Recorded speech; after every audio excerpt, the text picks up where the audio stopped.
अगर अबनाए हुर्मुज और बाब अल मंदब बंद हो जाएं तो क्या दुनिया रुक जाएगी? मशरिक़ वुस्ता की जंग में समंदरी रास्ते सबसे बड़ा हथियार क्यों बन गए हैं? ये दो सवाल बहुत अहम है और इन्हीं सवालों को हम समझने की कोशिश करेंगे।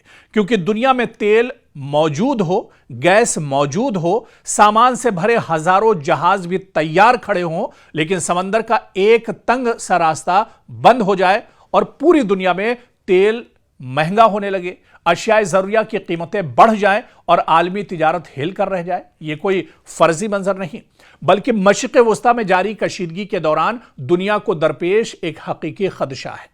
आखिर अबनाए हुर्मुज हो या बाब अल मंदब इतने अहम क्यों हैं, इतनी इनकी इंपॉर्टेंस क्यों है, और अगर इन पर पाबंदियां या रुकावटें लगती हैं तो इसका असर पूरी दुनिया पर कैसे पड़ता है, यह समझना बहुत आसान है। बहुत आसान जबान में हम आपको इसको समझाते हैं कि अबनाए हुर्मुज खलीज फारस को खलीज ओमान और बहरे हिंद से जोड़ती है।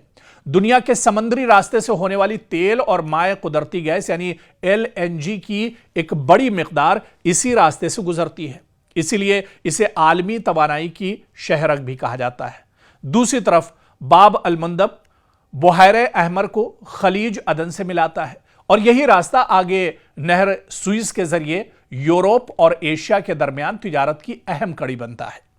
अब देखिए कि हालिया कशीदगी के दौरान ईरान की जानिब से अबनाए हुर्मुज पर ज्यादा कंट्रोल की बातें सामने आई, जबकि ईरान से मुंसलिक हूसी ग्रुप ने बाब अल मंदब में बहरी आमदोरफ्त पर दबाव बढ़ाने और बाज जहाजों से मुतालिक नए जवाबित या महसूलात की बात कही।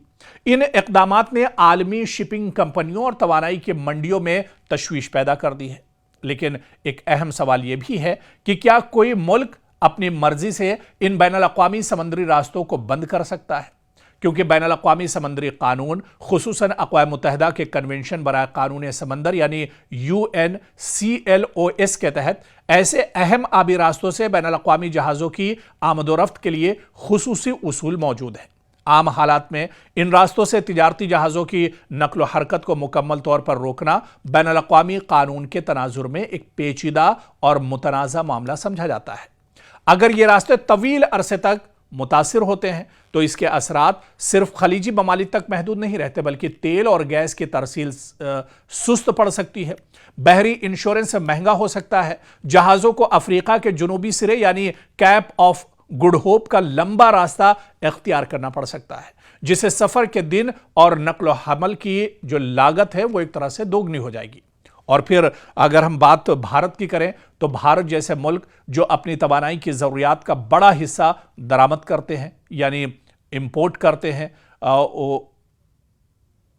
इन्हें भी ऐसी सूरत हाल से मुतासिर होना पड़ सकता है। क्योंकि पिछली जो जंग इजराइल, अमेरिका और ईरान के दरमियान हुई और जब अबनाए हुर्मुज पर इसका असर हुआ तो हिंदुस्तान के अंदर आपने देखा कि तेल, गैस और इसकी कीमतें आसमान छूने लगी, बल्कि इसकी किल्लत भी हो गई।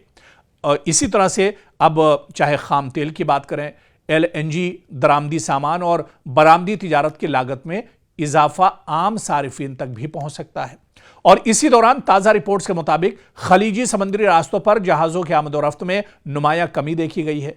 अगरचे मुख्तलिफ दावों और जवाबी दावों की वजह से सूरत हाल मुसलसल बदल रही है, लेकिन अब क्या अबनाए हुर्मुज पर कोई फैसला निकलेगा? क्योंकि अब यह कहा जा रहा है कि ईरान और अमेरिका मेज़ पर आएंगे, बातचीत करेंगे और गुफ्तगू के ज़रिए, बातचीत के ज़रिए मसला हल होगा। लेकिन क्या अबनाए हुर्मुज का मसला हल होगा? ये बहुत बड़ा सवाल है। ईरान दरअसल इस पर ईरान का कब्ज़ा है और ईरान अपने हिसाब से अबनाए हुर्मुज का इस्तेमाल करना चाहता है, लेकिन अमेरिका ये चाहता है कि ईरान इस पर अपना दबदबा ख़त्म करे और अमेरिका के हिसाब से अबनाए हुर्मुज में आमदोरफ्त चले। तो अब सवाल यह पैदा होता है, क्या अमेरिका और ईरान दोनों इस पर कोई बीच का रास्ता निकालेंगे? क्या कोई ऐसा रास्ता निकलेगा जिससे दुनिया के दूसरे ममालिक को आमदोरफ्त में मुश्किल ना हो? दुनिया के दूसरे ममालिक के जो शिप्स हैं, जो जहाज़ हैं, पानी के जहाज़, वो आसानी से इस रास्ते से गुजर सके। लेकिन इसके लिए अभी इंतज़ार करना होगा, क्योंकि ईरान और अमेरिका के दरमियान बातचीत कब शुरू होगी, कब ये मेज़ पर बैठेंगे और क्या अबनाए हुर्मुज का मसला जंग के साथ साथ इस बैठक में हल होगा, ये भी देखना बहुत अहम है।